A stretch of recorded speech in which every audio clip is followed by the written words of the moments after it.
time to talk to the Nitro Girls. Would you please introduce yourselves? Because we were all excited when we were saying it before. Absolutely. Hi, I'm Spice, former Nitro Girl Spice, Melissa Peterson, in real life. Doctor Melissa Peterson. Yes. Yeah. She's my doctor. I just want you to know. Oh, my. I'm always waiting for examination. always. He's a tough patient. Hi, I'm Chae. I was known as Chae. I actually live in Dallas, so it's just straight down the street from my house. So I'm so happy to have WrestleCon and WrestleMania in Dallas. Get to see all our friends? Yes. Yes. So exciting. What a great time to be back. So you have right there Queen Charmel going into the Hall of Fame. Another Nitro girl? Another Nitro Girl. Something, which is something, what was her name in Nitro Girls? Storm, yes. Which is something that doesn't get talked about a lot. Because, I mean, look, she went on, she became Queen Charmel. I mean, you know, but how excited are you guys to see her? I mean, the Nitro Girls really, people can look back on it and they can say, oh, those are the girls that dance. They're missing out on what the Nitro Girls really were.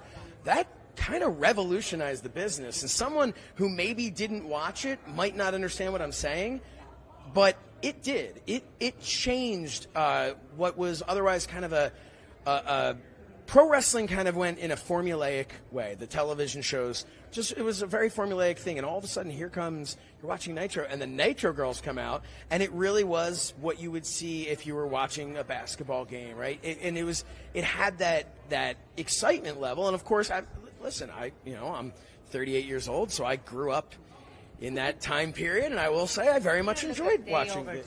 Oh, thank you so much. That is, you are a tremendous liar, and I appreciate it. And we're timeless. We're timeless here. I was going to say. He's 38 hey, growing right, up right now, yeah, look, I probably shouldn't have said that, but no, and they were not even original Nitro Girls. There's no way. It's impossible. But no, it was so cool to see that. And I know also it was a really neat thing I know a lot of women now who grew up and they looked at that at a time when women in wrestling wasn't really what it is today. But the Nitro Girls came out and there was an empowerment there. This wasn't like a silly little dancing thing. This was like... I'm going to tell you, I love that you're saying this. And I mean because I was telling Chae, we were having dinner last night, and I said, you don't know when you're in it what really the impact that you're having. And we did an autograph signing a couple of months ago, and I found a box of memorabilia. And I'm looking back at all the things from the heyday, the #1 spot on TV moments. And it was all the top guys and the Nitro Girls. All the top guys and the Nitro Girls. Coloring books. And all of a sudden, we had a moment of going, wow, we were a really important part of this legacy in the show. Yes.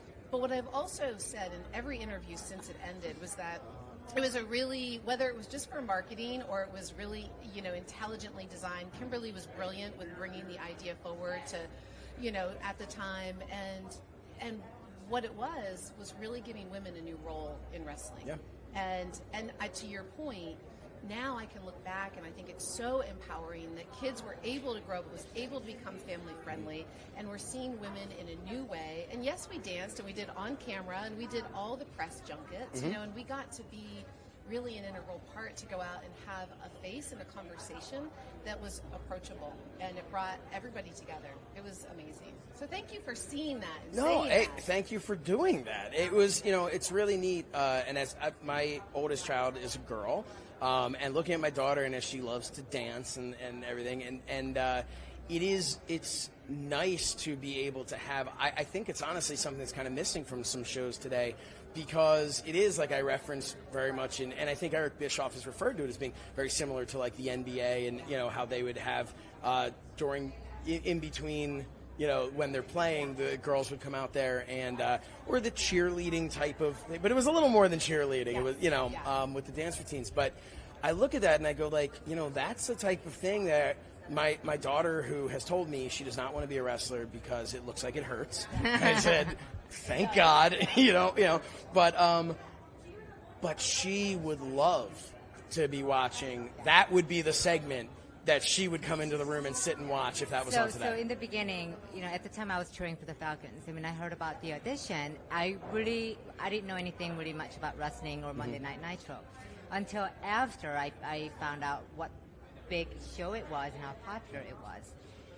So the beginning part of it, we're just kind of figuring our way through the whole industry and this new culture that we've gotten ourselves into.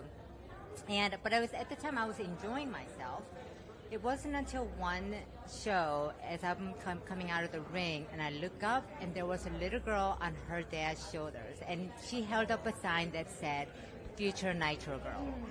Wow. And that's when I was like, that's when I really actually felt this is something really amazing, and we're making a big impact. And I didn't really think about this, but how cool it would have been if we would have continued that, and then there are future Nitro Girls. And instead of like a boy watching wrestling growing up, and all of a sudden he's now the headliner, right? Yeah. And then actually there's a girl that watched that. It's that girl with the sign that actually wanted to dance like your daughter, and becomes a Nitro Girl.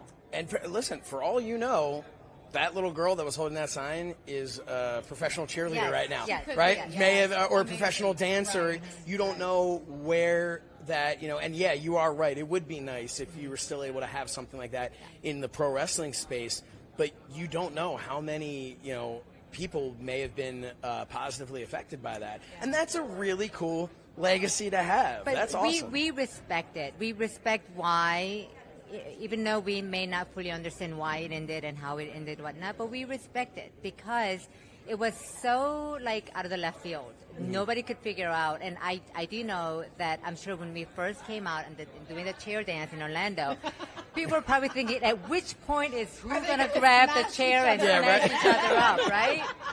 But it wasn't. And then so it was so new that it made such a huge impact. But the history of wrestling was so kind of far from it. It was so new and, so maybe in a way revolutionary.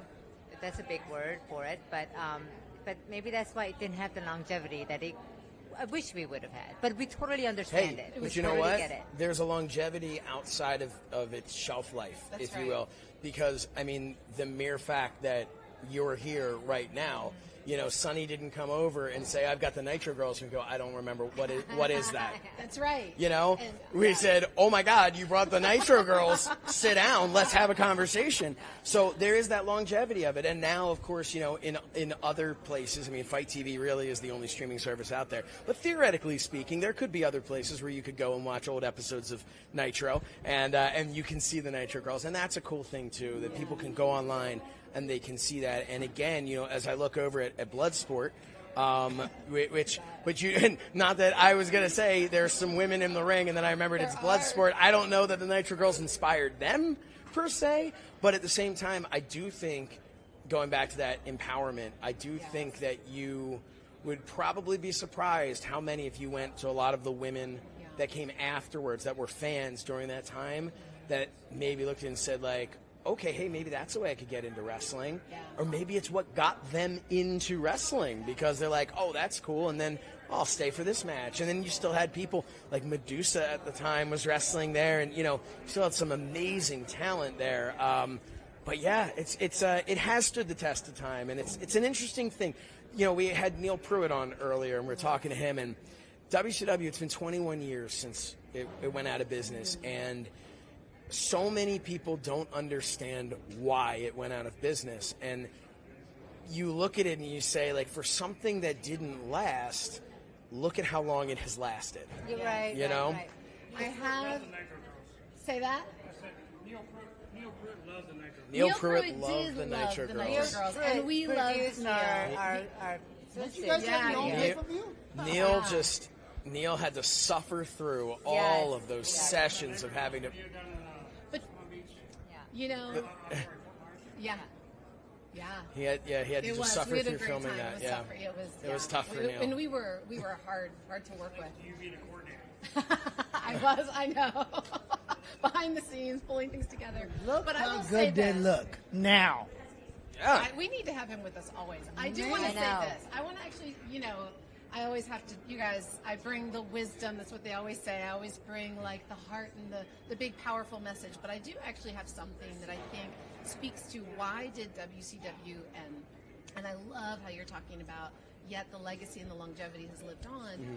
But my take on it was this. If I just, afterwards, really kind of looking back, at first we were breaking through into new territory, like the Nitro Girls. They were coming up with new ideas and new concepts, and so we were we were really kind of that industry leader and at the forefront. But then what happened is, as WWE was coming up and now the Monday Night Wars were really heating up, what I feel really occurred is that instead of staying true to what made us great, we started to play their game. So instead of being who we were and what made WCW so appealing, which was that it was accessible to families, and it wasn't just shock TV. It was something that invited everybody into the conversation. Yeah. And then we said, we got to try to keep up with them. Yeah. And so then we could not keep up, because we did have, we had certain standards and practices that they're like, you cannot do even a little bit of that, so we couldn't. So you end up becoming a watered down version of something, as opposed to and I think that's an aspect. Of course, that's one of the many aspects, and Guy Evans has that great book, and there's this great Neil Pruitt podcast that you can check out. Oh, please have us on, Neil. There you go. See, we're booking live on the air. We're booking podcast guests for you, and Neil. I'll give you guys an insight. Queen Charmel, Chae, and myself, we are actually working on a podcast and a couple of wonderful female-led initiatives that we'll be breaking out some news on that soon. Wow, okay. That is exciting. You heard it here first on FITE. I know. Very cool. We're not even going to share it. I'd like to see it here on FITE. I want to know their secret, right? How can it look so good? Well, they stand next to you, Sonny. We stand next to you, and I do have a longevity brand. Well, anybody will look great. I teach people how to live longer, healthier lives. Can you help me? I'm trying to get through this. I'm just trying to get through this weekend. You got it. Okay, if you can help me, I appreciate. Thank you. Some things you can do. Thank you. Some breathing exercises that'll get you through. All right. Yeah. All right. Good. You know what Well, they call it these days? all right, Sonny. On that note, This guy. we're gonna go. We have the original, the OG Nitro Girls here. OG. Thank you so much. Thank you so much for joining us.